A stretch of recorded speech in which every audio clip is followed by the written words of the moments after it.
So I was bored on the internet one day. I kind of felt that I needed to watch a particularly dumb video where I could just kind of turn my brain off and get a few laughs. So I decided to take a lesson today in learning about all the different pronouns that out there for genders. And I found the perfect overweight female SJW to do it. Roll film. Pronouns. Relating all the different variations on the internet and Wikipedia to various different gender identities, along with a pronunciation guide. Yeah, I gotta call it. Overweight chick with glasses, knitted hat, polka dotted shirt, and slightly masculine voice. The atmosphere of this feminist transgender crap is already so thick I could slice it with a knife. So now I think all the sensible people out there can tell this is gonna be a fun video. Oh, also, to the sensible people out there, you know who you are and I support you. I'm a first language English speaker from Canada. Yeah, some English-speaking people are pretty unintelligent. I have French second language, but I've not studied this topic in French. This answer deals only with English pronouns. And the number of intelligent human beings has decreased by 1.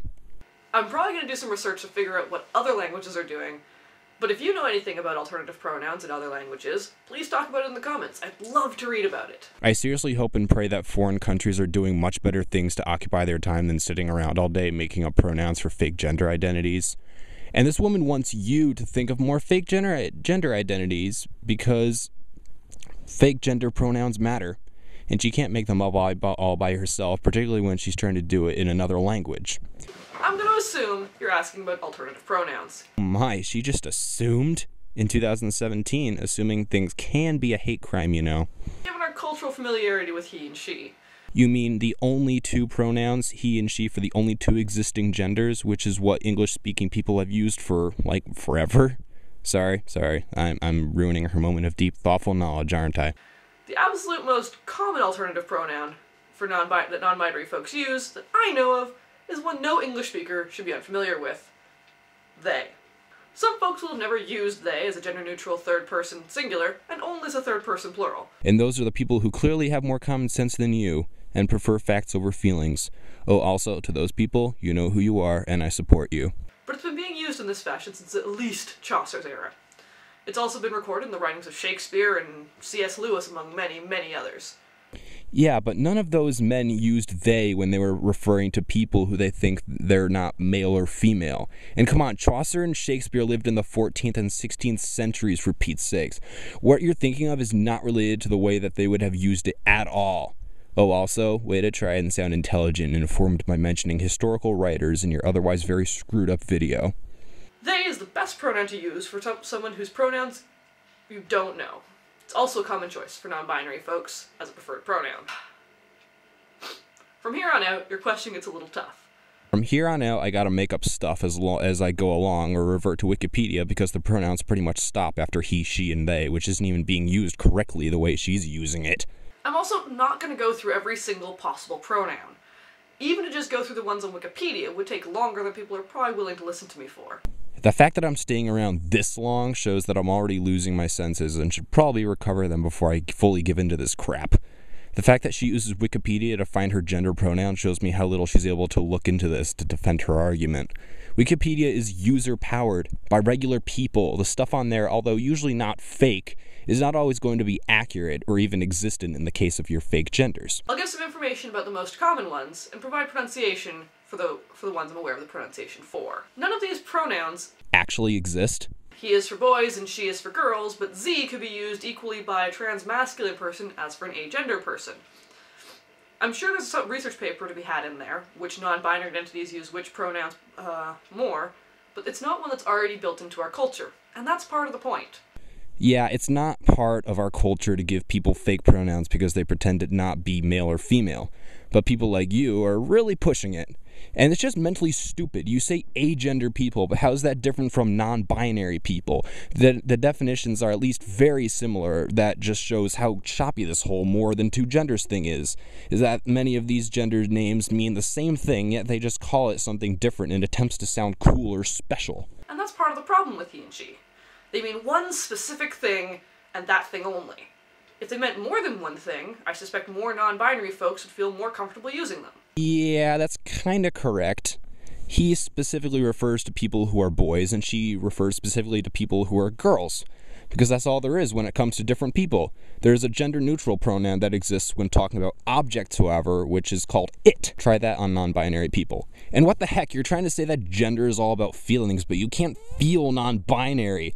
Just like if you're a girl, you don't know what it feels like to be a boy, or vice versa with a boy. You don't know what it feels like to be a girl. Z. Also Z, or Z, or Z. This, as far as I'm aware, is the most common of the neo-pronouns. It sounds like it belongs in English. No, it doesn't. When you say it, you sound like you're a French person saying the, or you're trying to sound like the Count from Sesame Street. You can't just say something sounds like something to back up your pathetic argument. Come on. And you know it's stupid when you try and say that an English word like Z has 3 different spellings, because if a word in English has 3 different spellings, it means 3 different things. Follows the same pattern as the extant pronouns. She, her, hers, Z, zir, zirs. Some variants use Z, here, heres. The spelling Z, S-I-E, comes from the German pronoun of the same spelling. It's the formal you when capitalized, as well as the third-person feminine singular and the third-person plural. So, why are you stealing pronouns from German? Oh, to make it sound like this is all a legit thing, right? To take real German words and use them to back up your pathetic statement. Got it. Sie, she, she. This is a common spelt one, having been an early attempt at making written language more gender inclusive, and also, I suspect, to avoid writing out he or she over and over. Again, it follows the same forms as binary pronouns. He, him, his, she, him, his, her. Some choose to put parentheses, some prefer the slash. Again, there's a lot of discussion around this one, primarily whether it's actually gender neutral, as it makes the masculine form look like the standard and the feminine the derivative. Okay, she's not totally wrong. There is a format of writing that's been used in order to abbreviate having to say he or she constantly, but I've only seen it like parentheses S and then he. But whatever you're reading off that screen is complete nonsense from the way you're saying it. And I mean, just listen to yourself. And if people weren't so paranoid of everything these days being sexist, they'd know that although you don't see it much anymore, simply saying he isn't sexist because it can cover both genders. I mean, look at us. We're all part of a species called man, not whoa/man or some dumb crap like that. I mean, you know, God created man, not whoa/man. Like, I don't hear people talking about homosexuals like gays beings or something like that in order to include both, or some weird attempts not to offend one or the other. A couple more pronunciations of the ones that are written on Wikipedia are A.M. heirs, per, thon, which uses a G for thong, self, who, and J. J is a really interesting one to pronounce. It's the one with the most variant pronunciations. It could also be pronounced Z, like Z that we've already gone over, or G, or Z, or Xi. I don't know who's the person who sits around and makes up all these names for less than 1% of the population. People clearly need better hobbies. If I see you in public, I can usually tell in a matter of seconds if you're male or female, because growing out your hair, putting on makeup and feminine clothing doesn't make you a girl. Just like if you're a girl wearing baggy clothing, cutting your hair short, and wearing no makeup, that doesn't make you a male any more than me putting on a Darth Vader costume makes me Darth Vader. It's just pretend. I'm going to refer to you as he or she based on what I know, not on what you pretend to be. I'm seriously not going out of my way to offend anyone here, but I'm not just going to call someone a bunch of odd words because it simply makes you feel more comfortable. I'm sticking to the facts here. There are boys and there are girls in each of their pronouns. Everything else is made up by people who are trying to get attention or who are legit mentally messed up and need to seek help. And with that, Godspeed to you, man.